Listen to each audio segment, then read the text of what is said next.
আসসালামু আলাইকুম। Welcome back to my channel Claudia Noor. আজকে আমি আপনাদের জন্য ডাঁটা শাক ভাজি করে দেখাবো। এটা খুব সহজ একটা রান্না। আশা করি সব রান্নার মতো আজকের রান্নাটাও আপনাদের কাছে ভালো লাগবে। সেই প্রত্যাশায় শুরু করি আজকের রান্নাটা।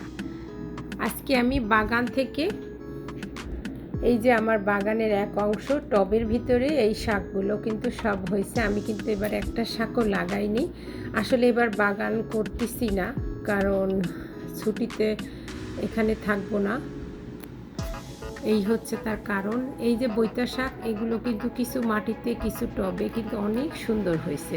এই শাকগুলোই আজকে খুঁটে নেব এবং এই শাকগুলো খুঁটে খুঁটে ভাঙিয়ে মাথা ভেঙে নেব। এখান থেকে আবার হবে। এইভাবে প্রচুর ডাঁটা শাকও হয়।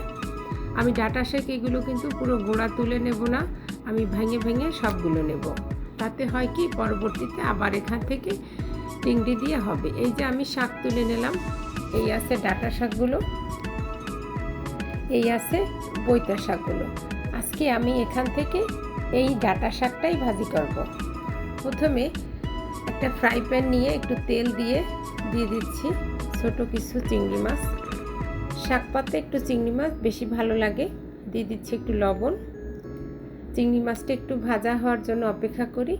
যখন চিংড়ি মাছটা এরকম ভাজা ভাজা একটু হবে, তখন সেই বাগান থেকে খুঁটে আনা সে শাকগুলো আমি এরকম করে কুচায় নিছি। একটু অনেক ছোট না, বারে বড়ও না, এরকম করে। এবার এই কুচানো শাক, এই শাকের ভিতর দিয়ে দিচ্ছি এরকম করে কুচানো পেঁয়াজ, দিয়ে দিচ্ছি এরকম করে কাটা রসুন এবং কাঁচামরিচ। কাঁচামরিচটা কিন্তু নিজের পরিমাণ মতো, যে যতটুকু ঝাল খায়। এবার দিয়ে দেবো একটু হলুদ এবং একটু লবণ। যেহেতু আমি চিংড়ি মাছ ভাজার সময় লবণ দিছি, তাই লবণটা একটু সাবধানেই সবার দেওয়া লাগবে। এবার এটা আমি ঢেকে দেবো 4 থেকে 5 মিনিটের জন্য। ঢাকনা খুলে 5 মিনিট পরে এটা আমি এবার উল্টায় দিচ্ছি, কারণ যখন একদম শাকটা দেওয়া হয় তখন যদি উল্টাতে যাওয়া হয় দেখা যাবে পড়ে যাওয়ার ভয় থেকে। 4 থেকে 5 মিনিট পরে উল্টায় দিলে শাকটা একটু কমে আসে, তখন মিশাই দিলে সুবিধা হয়। শাকটা সিদ্ধ হতে থাক, এই ফাঁকে আমি এর জন্য করে নিচ্ছি একটা বাগার। এরকম করে লম্বা করে কাটা 4-5 টুকরা রসুন কুচি এবং কতটুকু পেঁয়াজ কুচি।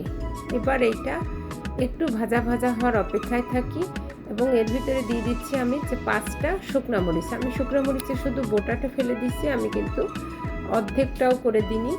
এটা দিয়ে সুন্দর একটা ঘ্রাণ আসে, খুব ভালো লাগে। পেঁয়াজটা যখন এরকম সোনালি রঙের ভাজা হবে, তখন এর বাগারটা হয়ে যাবে এবং সেই বাগারের পুরা পেঁয়াজটা আমি এই শাক ভাজির ভিতরে এখন আমি দিয়ে দেব। এবং দেওয়ার আগে আমি দেখে নিচ্ছি শাকটা সিদ্ধ হয়েছে কিনা। হ্যাঁ, আমার শাকটা সুন্দর সিদ্ধ হয়ে গেছে, যেমন চাচ্ছি। যেহেতু বাগানের শাক তো সিদ্ধ হতে খুব বেশি সময় লাগে না। এইবার সেই বাগার জন্য রেডি করা যে পেঁয়াজ ভাজাটা পুরাটা আমি এর ভিতরে দিয়ে দিলাম। দিয়ে খুব আলতো করে এর সঙ্গে আমি মিশাই দিচ্ছি।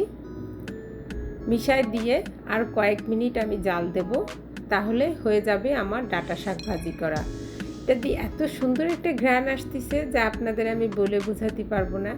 চিংড়ি মাছ, ডাঁটা শাক, সাথে আছে এই বাগারের একটা ঘ্রাণ, অসম্ভব মজা।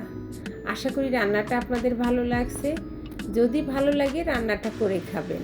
একটা সাবস্ক্রাইব করতে ভুল করবেন না। সবার সাথে শেয়ার করবেন, লাইক দেবেন। সবাই অনেক ভালো থাকবেন। আল্লাহ হাফেজ। আসসালামু আলাইকুম।